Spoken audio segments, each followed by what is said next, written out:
حسین نے فرمایا پیغام مہاجر پھیلایا چل اٹھ رے مہاجر جا ذرا ہے وقت کڑا سر پہ آیا جیے مہاجر جیے مہاجر جیے مہاجر جیے مہاجر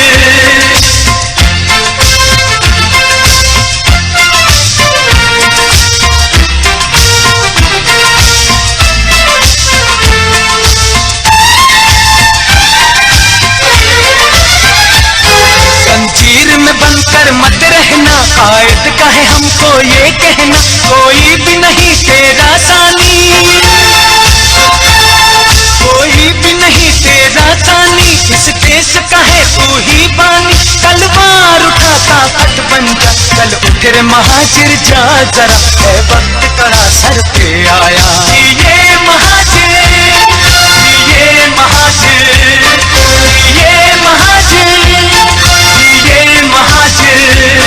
الطاف حسین نے فرمایا پیغام مہاجر پھیلایا چل اٹھ رے مہاجر جا ذرا ہے وقت کڑا سر پہ آیا یہ مہاجر یہ مہاجر یہ مہاجر یہ مہاجر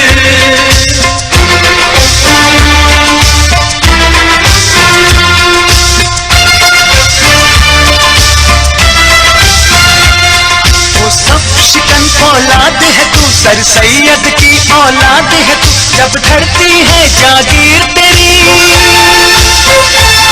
جب دھرتی ہے جاگیر تیری کیوں بدل نہیں تقدیر تیری ہر دور میں خود کو لٹوایا چل اٹھ رے مہاجر جا ذرا ہے وقت کڑا سر پہ آیا یہ مہاجر یہ مہاجر یہ مہاجر یہ مہاجر الطاف حسین نے فرمایا پیغام مہاجر پھیلایا چل اٹھ رے مہاجر جا ذرا ہے وقت کڑا سر پہ آیا یہ مہاجر یہ مہاجر یہ مہاجر یہ مہاجر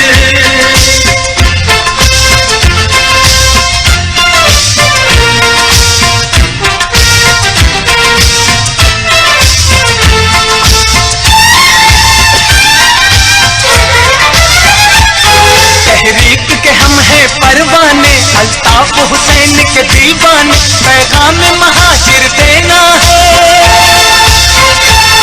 پیغام مہاجر دینا ہے قائد کا یہ ہم کو کہنا ہے پرچم مہاجر لہرایا چل اٹھ رے مہاجر جا ذرا ہے وقت کڑا سر پہ آیا جیے مہاجر جیے مہاجر جیے مہاجر جیے مہاجر الطاف حسین نے فرمایا پیغام مہاجر پھیلایا چل اٹھ رے مہاجر جا ذرا ہے وقت کڑا سر پہ آیا جیے مہاجر جیے مہاجر جیے مہاجر جیے مہاجر جیے مہاجر جیے مہاجر جیے مہاجر جیے مہاجر جیے مہاجر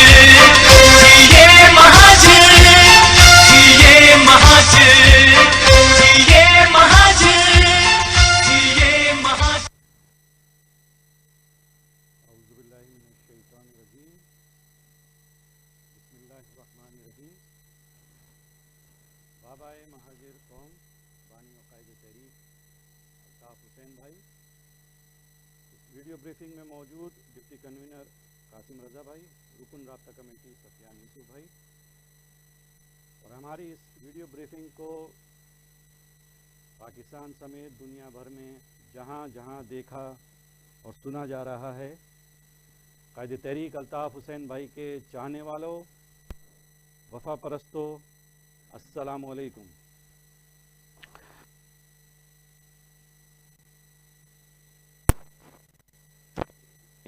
آنا چاہیے کہ قائد تحریک الطاف حسین بھائی گزشتہ 40 برسوں سے پاکستان میں بے ضابطگیوں، ظلم و بربریت، ناانصافیوں کی ذمہ داری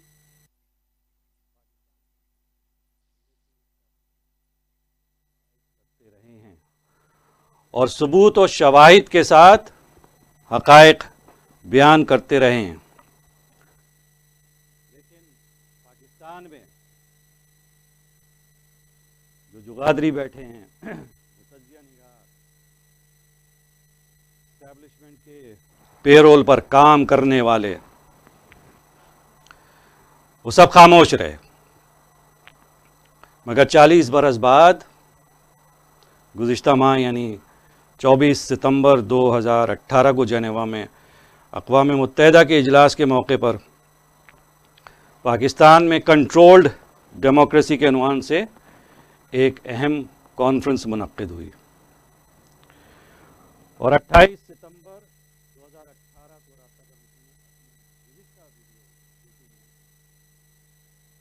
اس کانفرنس کی تفصیلات اردو ترجمے کے ساتھ آپ کی خدمت میں پیش کی کہ اقوام متحدہ کے چوٹی کے دانشور، تھنک ٹینکس کے سربراہان، فلاسفر، سیاسی اور جغرافیائی امور اور طرز حکومت کے ماہرین نے پاکستان کو درپیش مسائل کی وجوہات کے حوالے سے انہی باتوں کو تسلیم کیا کہ 40 برسوں سے قائد تحریک الطاف حسین بھائی ہم سب کو اور پوری دنیا کو بتاتے چلے آ رہے ہیں۔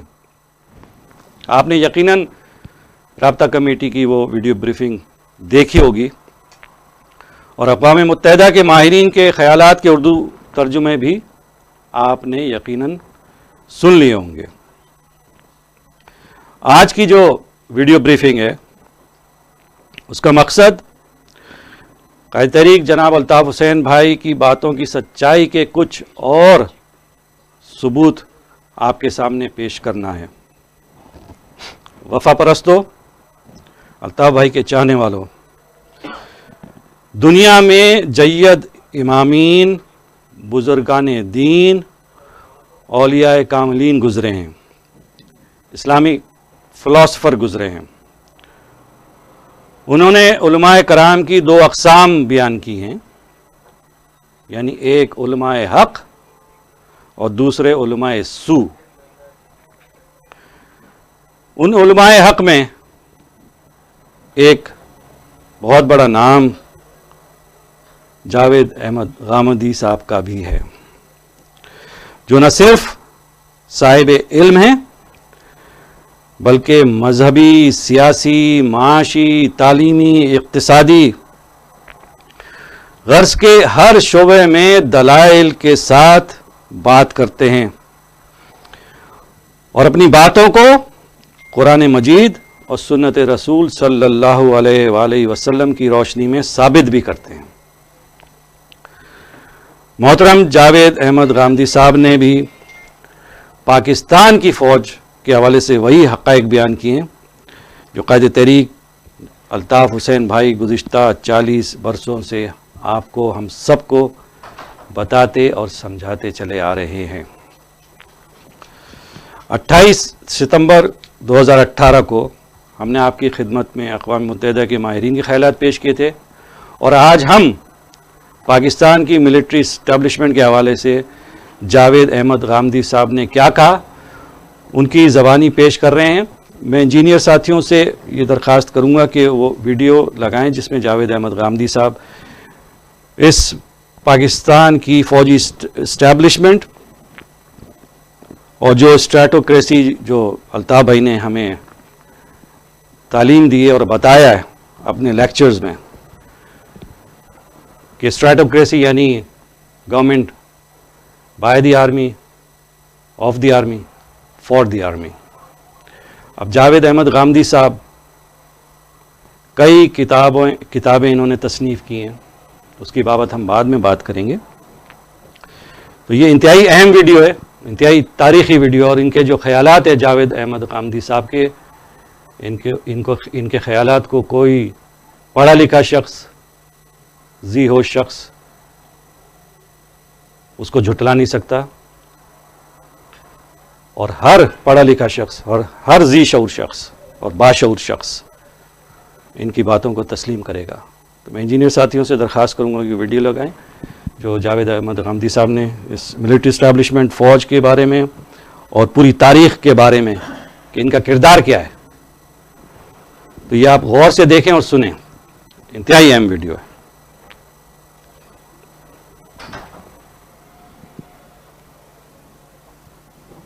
یعنی یہ برطانیہ عظمیٰ جو ہے اس کا ہم نے انتخاب کیا تھا کہ وہ آئے اور ہندوستان پر حکومت کرے اور مصر پر حکومت کرے اور فلاں جگہ حکومت کرے. اسی طرح یعنی فتوحات ہی کے اصول کے اوپر یہ لوگ آئے اور قابض ہو گئے. اب انہوں نے آ کے یہاں مقامی فوجیں بنائی، ایسے ہی کریں گے، چھوڑ کر چلے گئے. جب چھوڑ کر گئے تو کیا چھوڑ کر گئے؟ یعنی بادشاہت چلی گئی. جس دن انگلستان ہندوستان سے روانہ ہوا تو بادشاہ سلامت کا نمائندہ روانہ ہوا نا. اس دن ہم محکوم ہی تھے، ہمارے اوپر افواج ہی حکومت کر رہی تھی. وہ ساری کی ساری افواج انگریز نہیں تھی، وہ یہی سے بھرتی کی گئی تھی. تو جن کو حکومت کرنا سکھایا گیا تھا انہوں نے جلد ہی حکومت سنبھالنے کی کوشش کی. ہندوستان میں لیڈرشپ بہت مضبوط ہو چکی تھی، روایات بہت بہتر ہو چکی تھی، بحیثیت مجموعی قوم بھی کچھ تربیت پا چکی تھی. اور جو ایک جمہوری نظام کو چلانے کی بڑی ضرورت ہوتی ہے، ایک اچھی منظم سیاسی جماعت کانگریس کی حیثیت اختیار کر چکی تھی. اس لیے وہاں کامیابی نہیں ہوئی بندوق والوں کو. پاکستان میں انہوں نے قبضہ کر لیا، اور یہ قبضہ جو ہے یہ یعنی اس کی اسکیم پہلے دن ہی سے بننی شروع ہو گئی. اگر آپ تاریخ کو پڑھیں تو قائد اعظم کے ہوتے ہوئے یعنی ہماری بدقسمتی بھی ہوئی. اگر وہ کچھ دیر رہتے، آئین بن جاتا، ان کے ذریعے سے نافذ ہو جاتا، ان کے کچھ جانشین معاملات کو سنبھال لیتے تو شاید بچ جاتے. تو پہلے تو بیوروکریسی کا اور بندوق والوں کا گٹھجوڑ ہوا. اسی کو اب ہم اس زمانے میں مقتدرہ اسٹیبلشمنٹ کے لفظ سے ادا کرتے ہیں تاکہ کم سے کم بندوق سے محفوظ رہیں. اچھا لفظ ہم نے ایجاد کر لیا ہے. تو حکومت کی ابتدا کر دی انہوں نے. بیوروکریسی کے لوگ ابتدا میں آئے، آہستہ آہستہ پھر براہ راست آ گئے. اب اس کے بعد یہ طے ہے کہ یا ہم براہ راست حکومت کریں گے یا بالواسطہ حکومت کریں گے. حکومتیں بظاہر جمہوری چہرے کے ساتھ ہماری مرضی سے بننی چاہیے، ہماری مرضی سے بگڑنی چاہیے. تو یہ کشمکش ہے، یہ یہاں جاری ہے. میں نے تو پچھلے دنوں وائس آف امریکہ سے گفتگو کرتے ہوئے یہ کہا تھا کہ پاکستان کے یا ہمارے ملک کے اور بہت سی جگہوں پر یہی صورتحال ہے. دو بنیادی مسئلے ہیں، وہ میری تعمیر میں مضمر ہے ایک صورت خرابی کی ابتدا سے پیدا ہو گئے ہوئے ہیں. ایک یہ کہ بندوق یہاں لوگوں کی حکومت کو تسلیم کرنے کے لیے تیار نہیں ہے. بادشاہت نے اس کو وجود بخشا تھا اور وہ اب بھی اسی طریقے سے سوچتی ہے اور یہی دیکھتی ہے، وہ اس کے لیے تیار نہیں ہے. تو یہ کشمکش ہے. اور ادھر صورتحال یہ ہے کہ قائد اعظم نے ایک جمہوری طریقے سے ملک بنایا تھا، جمہوری روایات قائم کی تھیں، وہ ایک سیاسی جماعت بنائی تھی، ایک سیاسی جماعت نے آزادی کی تحریک چلائی تھی. تو ایک طرف وہ ہے، ایک طرف یہ ہے. تو کشمکش ہے. یہ ہمارے ملک کے لیے سب سے جو خطرناک معاملہ ہوئی ہے. دوسرا مذہبی اور قومی ریاست، یعنی پاکستان تاریخی لحاظ سے ایک قومی ریاست کے طور پر وجود میں آیا ہے، یعنی نیشن اسٹیٹ کے طور پر. لیکن یہاں کا مذہبی طبقہ اس کو ایک مذہبی ریاست بنانا چاہتا ہے. اب اس سے ایک کشمکش پیدا ہوئی ہے. تو ہر جگہ آپ کو اس کشمکش کے آثار نظر آئیں گے. یعنی جیسے حکومت بظاہر جمہوری لگتی ہے لیکن یا پیچھے بندوق ہوتی ہے یا دل چاہتا ہے تو آگے بھی آ جاتی ہے. اسی طریقے سے بظاہر آپ کا آئین ایک جمہوری آئین ہے لیکن اس کے ساتھ ایک مذہبی آئین بھی ہے. تو اس کا ایک ملغوبہ ہے جو ہم نے تیار کر رکھا. یہ دونوں چیزیں ہیں وہ ہمارے ہاں شرائط کیے ہوئے ہیں. اب صورتحال یہ ہے کہ لوگ بھی اسی کے عادی ہیں، وہ محکومی کے خوگر ہو چکے ہوئے ہیں. ان کے اندر ابھی جمہوریت کا، جمہوری اقتدار کا، یعنی آپ کو، عام آدمی کو اختیار دیا گیا ہے نا. جمہوریت کیا ہے؟ امرهم شورا بینہم کیا ہے؟ عام آدمی کو اختیار دیا گیا ہے. حکومت تم ہو، تمہیں فیصلہ کرنا ہے، تمہارے فیصلے کو بردری حاصل ہے. بندوق تمہارے ماتحت رہے گی. بندوق سے یہ منوانا کوئی آسان کام ہے؟ یعنی آدمی کے پاس بندوق ہو اور ہم نہتے اس کو لیکچر دے رہے ہوں، فلسفہ بہار رہے ہوں، کیا حیثیت ہے اس کی؟